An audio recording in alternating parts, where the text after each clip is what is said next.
education is something that you can't actually buy it with money. We are all human beings. We do all have different kinds of opinions. If you can't help them, don't harm them. That's what we actually vouch for, and to deal everything with kindness. We're not taught about how to sort of appreciate ourselves, to sort of applaud for ourselves. One common thing that seems to come out is how, as people, we can be insensitive to others' concerns. Mental health stigma is one main thing, and it sort of starts in family first of all, and then other ecological systems in the society. The very profession, the very name psychology can be so triggering to some people. If it's not working, it's not the end. I just have to find another way out. I think I'm born to be an entrepreneur.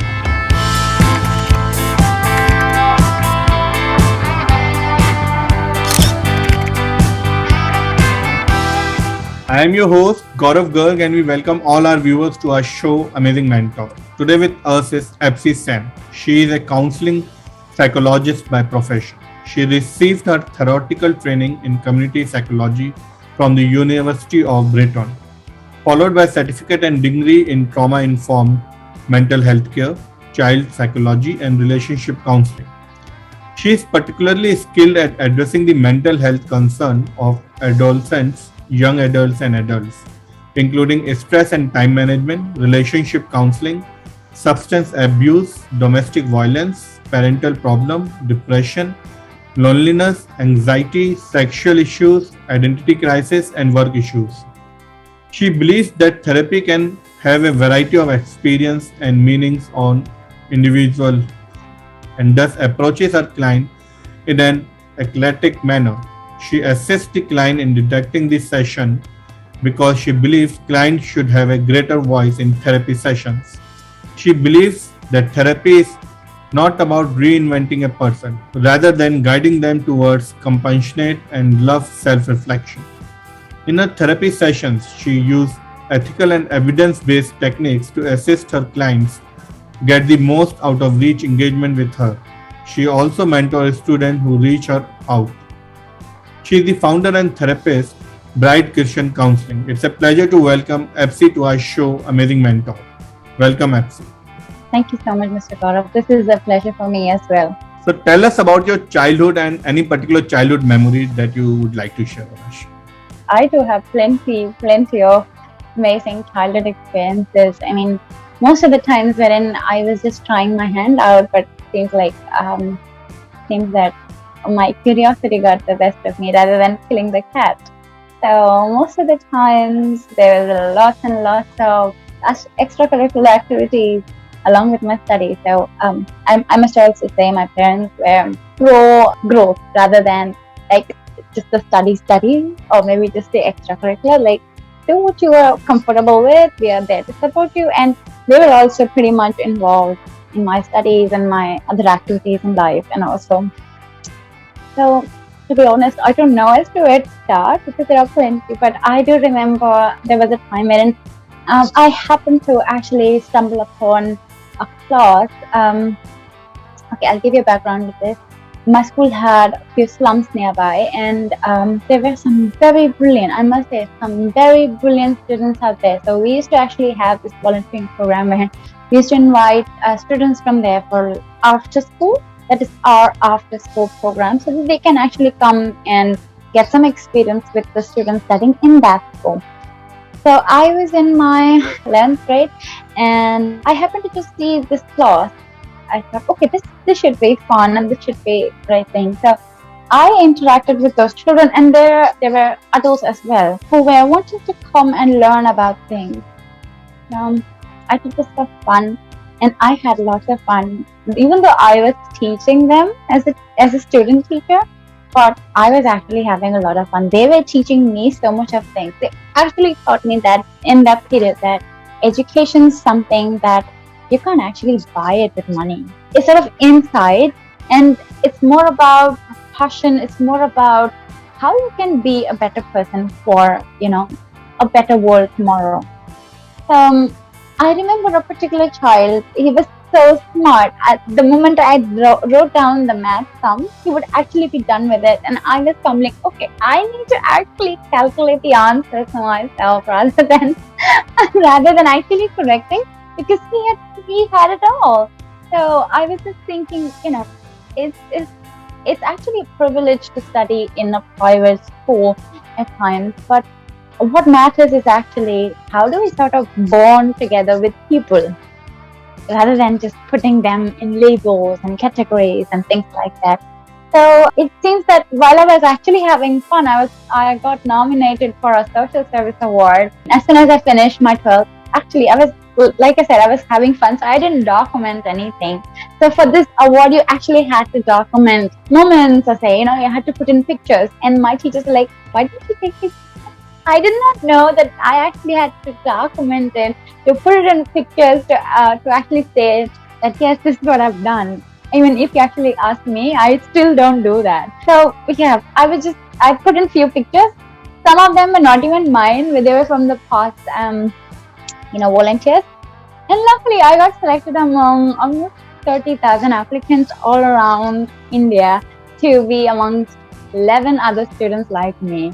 And it was actually a proud moment for me because, of course, like I said, I did not do this for award, but this was a lot more like my go-to thing, as in like you can actually love community service rather than just be like, oh, this is about time and things like that. Also, it was a proud moment also because it made me understand as to who I am.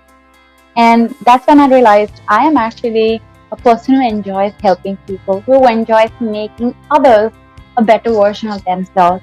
So that's where the idea of psychology actually came in from there. And I started on with my journey towards a counselor. So what about your educational background, schooling and higher education? I was born and brought up in Delhi, so my education was in St. George's, and then I moved on to Ryan International School. I narrated an incident from that school. Ryan International School was good. So then I went about to do my bachelor's from University of Delhi, Jesus and Mary College. After which I did my master's from University of Brighton, and then I kept on adding a few courses from certifications from different other places to sort of add into my expertise and my training so that I can move on with my career. So what about your college memory? Any particular college memory that you remember? I'm someone who's very spontaneous. One day I just thought I should actually become the college secretary. And out of the blue, I did not do any marketing. I went about having my own tagline, just letting people know that, hey, I'm Absy. My name rhymes with Pepsi, and I just went ahead. And next day, it seems to be the result date, and I thought I wouldn't get it, and I just walked out. But then I realized, then someone just gave me a call. Hey, Absy, you got in, and you've actually been selected as a secretary. It's like, oh, nice. That's something that I did not sort of expect it, because it was my first year, and I've just been 1 month into the college. Then towards my third year, I was also the president for Women's Studies Center. Right. So out there, I did some very wonderful things for people from marginalized groups. So that more than me becoming the president, I think I enjoyed the work. It was more about how I could relate, how I could sort of connect to many resource people who've been working for women, who've been working for people from socially economic backgrounds, and trying to make things with the perspective of policy making. So those experiences were also pretty nice. I have a huge thing for art. I also dabbled a lot with being a part of fine arts, being a part of disability groups that I can actually support and vouch for them. So yes, my college years were really amazing. Towards my University of Brighton experience, I happened to actually do an internship at a group, and that group was actually amazing. It had multicultural women there were women from Sri Lanka, there were women from India, Pakistan, actually many people, and there were English women as well. So they were gathering along, so trying to understand as to what art means to them and things like that. Those were actually a very eye-opener for me as well, because being an international student going out to UK to study, being an Indian student going out to UK to study, can seem like, oh, this is how it is, and oh, this is how it is. So those moments of like how a small thing is actually viewed can be so different and can have so much of meaning and sensitivity to it. So yeah, those moments, those experiences actually taught me to be pro people again, to be about how to be inclusive and diverse in my practice. So, what was your dream profession as a child? Like I said, it was always to help people out. I think earlier I wanted to become an airline captain, but then I realized that I wasn't sort of going to do well with math, so I just dropped it. I'm not the person with practice. I am still not, but yeah, so I just dropped it. Then I looked into somewhere like a medical doctor, but then I realized, oh, I don't want to sort of have life where and I have to slog all the day long. But then I thought, okay, let me just find something that can sort of fit my idea of helping people, but not sort of trying to burn myself out. So I chose my career. Actually, my parents also helped me choose my career in the field of psychology. So I should thank them also in this process. So, where did this idea came in your mind that okay, you should volunteer in social activities or you should go for helping people? Our family is actually more of giving. So at any point of time, I've seen my parents actually making time for others, being there for others, and we used to be a very social set of people. As in, like, people used to always be there. So I've learned from my parents how to sort of be kind to others, how to be compassionate, how to hold safe space for them. And I think I've had the mental health conversation right from the time I could understand as to what was happening around me. Those things actually do matter while a child is growing up, because it helped me understand like this is what it is. And they were also involved in voluntary activities, fundraising and things like that. So eventually I also got my head into the same. So, what about your hobbies and interests? I still read, but my reading at this point of time is more of theoretical. But right from my childhood, I used to read a lot, and I used to have a personal library as well. So like my parents indulged a lot of money on books while we were growing up, and we used to look forward for the Reader's Digest coming every month. We were so into it. And I remember I spending a lot of time in newspapers or something. We were reading all throughout our childhood. And then singing songs, like playing sports, games, a lot of things. Yeah, a lot of things. So, where did you start your career journey from? I fixated upon being a therapist really quite recently. But before that, I knew I wanted to be in the field of psychology, which is why I started with my bachelor's in psychology, sociology, and then I went on to do my master's. But post my master's, I realized, oh, this is my field. This is academics is not my age. Even though I wished I wanted to at that point of time, but as time went by, I realized that my area was more of practice, about therapy. So that's how I got my head into it. Yeah. So, what was your first task and first take-home salary? I think it was 7,000 rupees. I used to work with All India Football Association. I had a very brief time of working with them. So I was working as a football manager for the first ever Indian Football Women's League. And the task was actually something that was like the name goes, being a team manager. So helping the team, helping the prepping of the team, and also like the hotel staff and things like that, and also connecting to the main organization and helping them fix on the schedules, helping them with all the other kinds of nuances that comes along with the matches, the football match. So, what were your initial days challenges? This is actually my work, but this was when I was actually studying, to be very honest. So I was in my second year of college, I guess. I had to sort of take care of both the things together. I used to actually literally look at my college schedules and see like, oh, how can I actually make this work? Because I have to be there at 2 o'clock and my classes finish at say 11 something. So from Connaught Place, I have to reach there, and this like really fast. How do I actually go there? And then I thought, okay, I need to skip classes. I need to do this, and I actually missed out on a big opportunity there. So the initial days were a little bit difficult, hectic, because at times I used to reach home by 8:39, and I had to actually miss out on my goals day out just because I was actually working with them. So, as a psychologist, which was your first client you dealt with, and what was the outcome?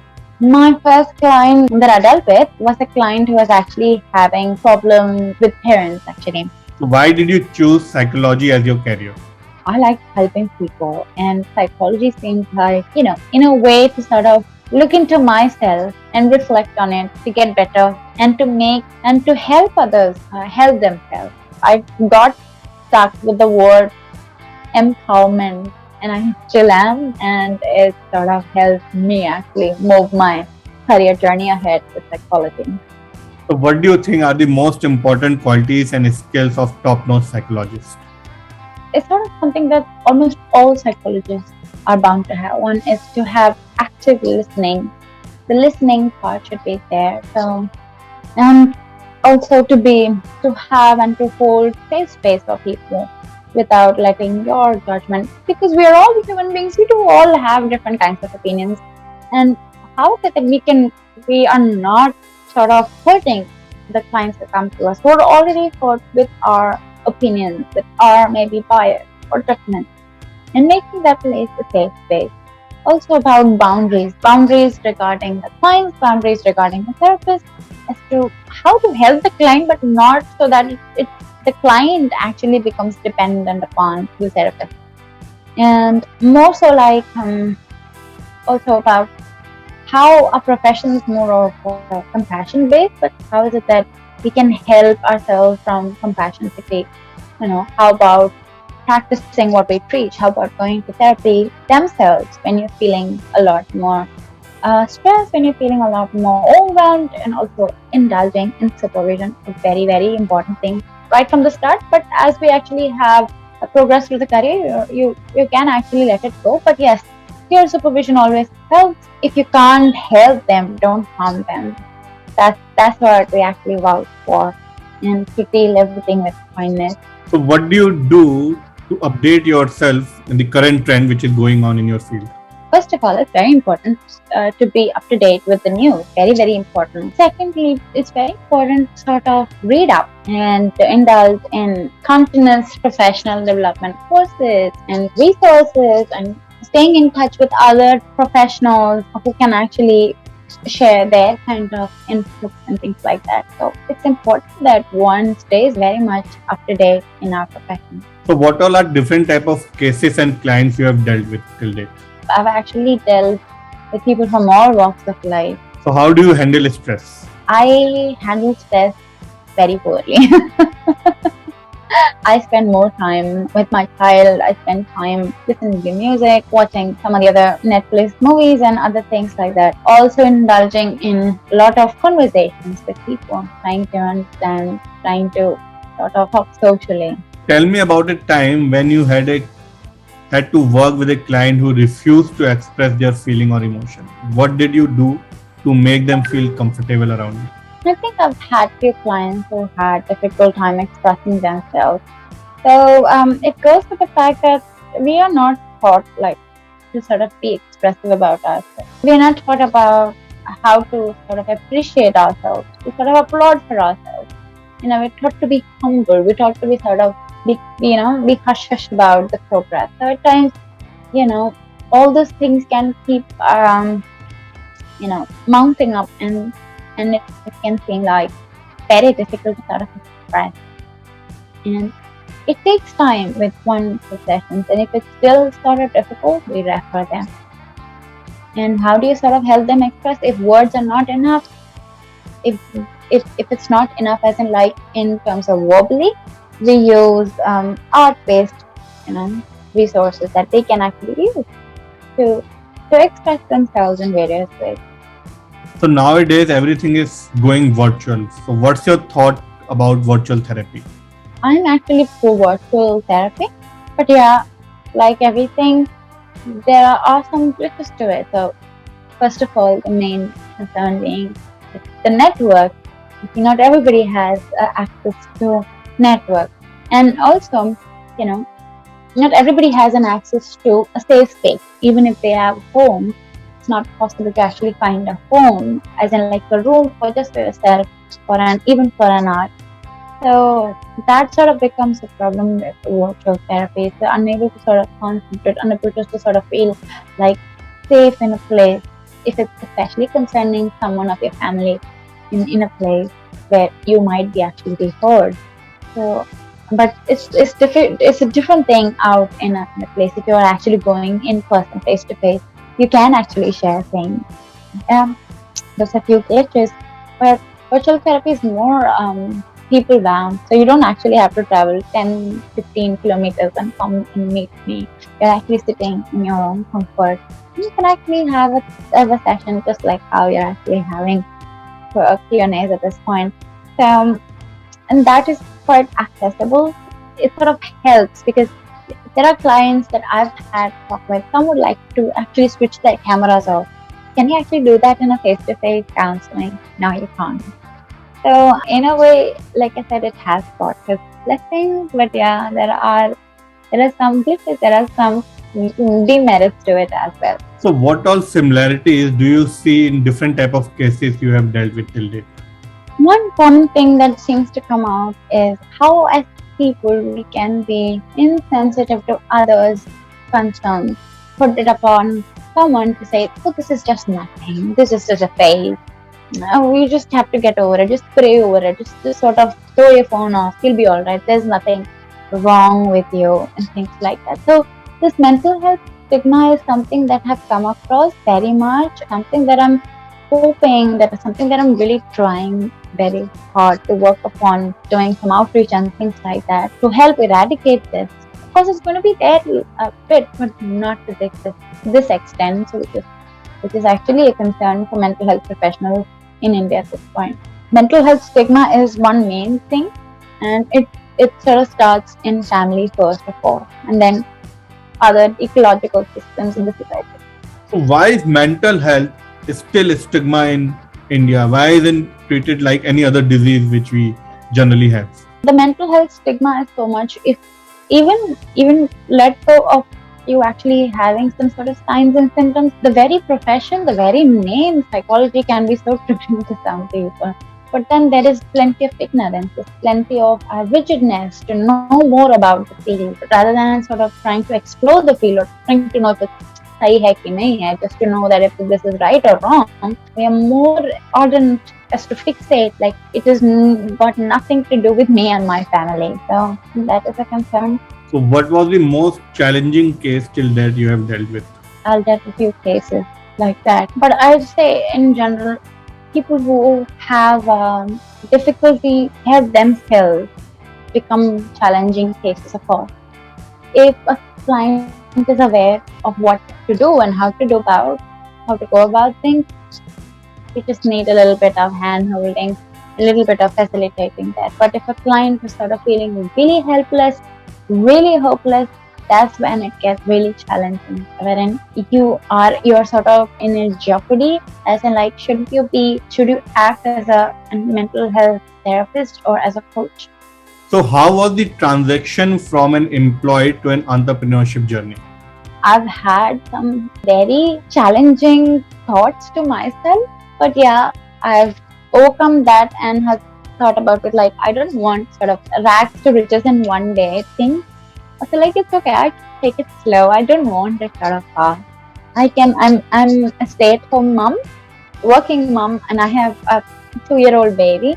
So I thought I should take care of the child as well. So I'm sort of taking it slow. But the journey has been pretty much amazing. It's sort of taught me so much things, and that gave me a lot of respect towards, that just made me give a lot of respect towards therapists who have turned founders actually, because it involves a lot of work, a lot of paperwork, a lot of formalities that could have been taken care by other people other than the organization. So yes, since I'm just starting off, and everything is like one man thing. But yes, in few years, maybe a lot more with a lot more experiences and things like that, I think I can actually branch out more. Great. Best of luck for that. Thank you so much. So, what was the most important part of your entrepreneurship journey? I think it was to tell myself, if it's not working, it's not the end. I just have to find another way out. And I don't have to sort of give up. And I told myself, I'm not giving up on myself. So, what are your day-to-day challenges as an entrepreneur? There are days I just want to take a leave, but I can't. Because you're on your own and you can't actually take a leave. You can't take a paid leave. Being an entrepreneur also means like you have to think like an entrepreneur. You're no more sort of an employer, which means like there are times that you have to think out of the box. Sometimes you have to like, even though therapists would vouch not to be salesy, not to be marketing kind of a person, how is it that I can actually be someone in the middle? So that is always a quest, of course. Because you see, therapists are really kind people, so they don't like to sort of monetize or they feel sort of heavy to monetize their services. So I also felt that way a lot of times. And yes, working myself through that is also something that I'm actually looking at right now. Yeah. So, post starting your entrepreneurship journey, how difficult and easy was it to convince your first client? It was not difficult to convince them at all. It was sort of difficult to convince myself that is it going to work or not. I think that is where it sort of felt difficult. With my client, I was able to sort of help them with that. I mean, with the queries, and they felt very comfortable with me. So most often than not, we ourselves are the ones who are pulling ourselves back from what we call as growth or progress. So yeah. So, what are the major differences do you feel in an employed journey and in an entrepreneurship journey? I think both of them have their own kind of plus and minus. But yeah, like I said, an entrepreneur is like, they have to think like a leader more. How to sort of make an organization, how to make your practice more about people. So when you are an employee, it's about like my service. This client is coming to me, I'm taking care of that service. For an entrepreneur, it's about, my next few months, how am I going to scale this out? I need to plan A, B, C, D, next year, this. Who am I going to collaborate with? Who am I going to work with? Who am I going to sort of get my funding for with, etc. Of course, in our field, it's not much of there, but yes, it's still there. So a lot of things actually come to play when it's an entrepreneur. An employee has their own kind of concerns, which is like less pay, being paid less, or I need to give in more hours, but there's burnout and things like that. So yeah, there are concerns to each side of the story. So as an entrepreneur, how would you define entrepreneur? I think it's a beautiful journey, it's a beautiful learning process, and it's sort of working on yourself actually. Though you are an entrepreneur, you're sort of starting your own kind of thing, sort of trying to build up a brand and things like that. But it is more about working on yourself. Digging into yourself is like, what have I sort of left unlearned about myself? Trying to sort of get to know myself more through that process. I have learned through my entrepreneur journey is it has made me highlight my strengths, and it has sort of made me explore my weakness also. And help me see as to how I can do away with it, or maybe how I can be reconciled to my weakness rather than feeling, oh no, I have that as a weakness, let's not talk about it, things like that. So what was your thought process behind starting Bright Christian Counselling? The reason I started was actually I am a Christian, and plenty of Christians actually feel that they do not need mental health counseling, especially in India. So my main aim was actually to help them as well. But given the BCP, like given the Bright Christian Counselling's virtues and principles, we are respecting people of all faiths and none. I had a prospective client coming to me and telling me like, I don't think I can actually match with yours because I feel that you might convert me. No, we're not doing that. No, we are not doing that. So don't worry about that. The journey for Bright Christian Counselling is actually been amazing, and it has taught me a lot of things that I am still figuring out. And yes, in the months to come, I think I'll be able to sort of put it into place in a much better way. So what all services do Bright Christian Counseling provides? Like the name sounds, we do counseling, which means individual counseling, which people from all walks of life actually. And then we do couples therapy as well, because I've been trained them.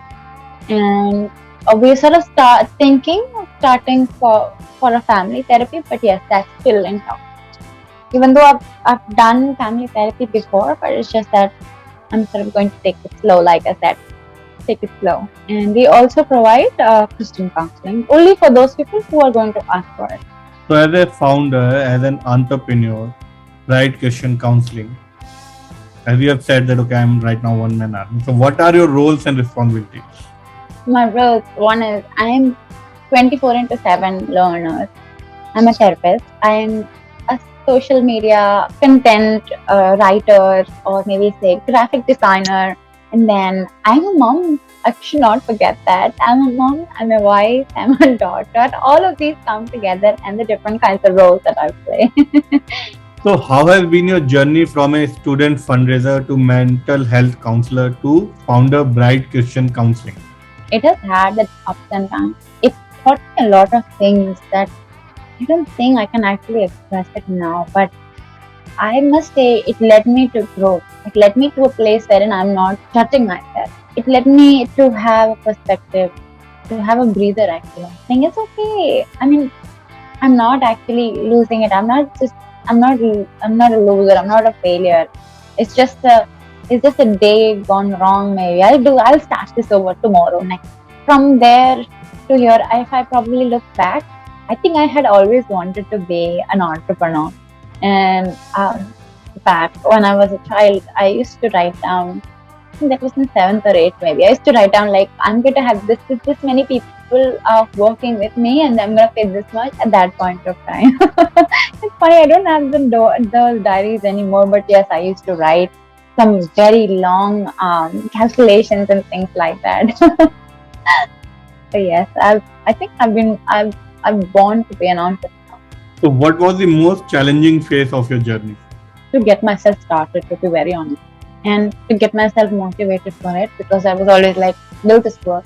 Even though I had all the right resources, qualities, and skills and trainings, there was this back of the head, a voice would come like, are you sure this is going to work?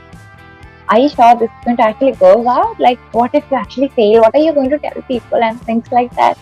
And then I had to actually take a breather, and I said, it's okay. I just have to tell people I just fail, and that's okay. Why is failing seen so bad? And yeah, I sort of learned to negotiate with myself, with a voice that tells me that I'm not good enough. Yeah. So what's that one thing you love about your journey and profession the most? I think it's about how people can provide safe space to people. Contrary to what goes on, that you can't trust anyone, and how certain times people actually lose the idea of trusting people because they've been through some very heartwarming, some heart-wrenching traumas in their lives, and to sort of restart that trust system with, a therapist is actually one of the best things actually, that gives hope, not just to them as a client, but also to me. It gives me a sort of a booster kind of thing that, yeah, you do have an impact. So how do you make work-life balance? An entrepreneur has got that work-life balance all over the place, and however, I'm just trying to sort of fix it into the right places so that I don't get burnt out being an entrepreneur come therapist. So what does success mean to you, and according to you, what is the role of hard work, smart work, and luck in achieving success? Success was more about how much more can I learn. The more I learn, the more I'll want to learn more. The more I'm sort of wanting to learn, the more I feel like it's just like you're putting water in that well. You just feel so thirsty. You want to have it more and more and more. That's something that I think would actually be success, because the moment you stop learning, that's when you stop growing, and I don't want to do that. I don't mind actually growing gray hair and things like that, but I don't want to grow. I don't want to. And for me, luck, I'm not sure. For me, I don't think so. Luck has never been my side. On the contrary, I think perseverance has played a lot big part. The very idea of not giving up, and also about having faith in yourself. Hard work, of course, yes. You can't do anything without hard work. But since I am a person who's sort of a bit lazy, or I'm a person who's sort of got a lot of procrastination, I'm someone who believes and vouches and actually swears upon smart work. So yeah, that's something that I do, and I've been doing that since a very, very long time. So, what's your advice to young psychologists? I think it would be my request actually, that they don't give up on their journey. The psychologist's journey is not just about clients, it's also about them. And throughout the process, at times it can be a lot more challenging. So how is it that I can actually become a better therapist, that I'm not able to re-traumatize my client? I must actually feel a lot confident. Giving myself the time. We are actually so kind and so compassionate to other people. But when it comes to us, like, oh no, I did a mistake out there. I should not have done that. So maybe just giving yourself a little breather, just sort of taking things a little lighter and maybe reflecting upon it sort of helps a lot in the journey. Also indulging in supervision, in therapy also works greatly. So, what would you like to advise graduates who are just entering the professional world?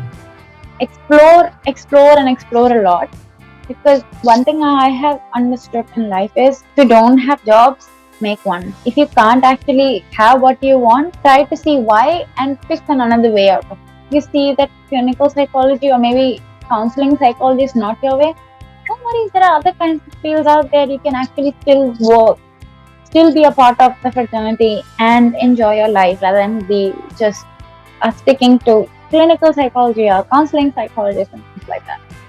So explore. So, what advice would you like to give to person with mental disorder and their relatives, especially their relatives? So mental health concerns are just like any physical kind of ailment. Most often than not, a lot of exclusion from the society puts people into that stigma themselves. If they are suffering from some kind of mental health ailment, it is always a good idea to give them support. To let them know, it's okay, I'm there for you. I'm not going to give you advice. I'm just going to be there for you. You let me know whenever you want me to be there. You just let me know whenever you want to sort of talk. I'm there for you. You've got my ears. You've got my shoulders. At any point of time, having a non-judgmental approach to mental health always helps. And like all religion and maybe no religion, love.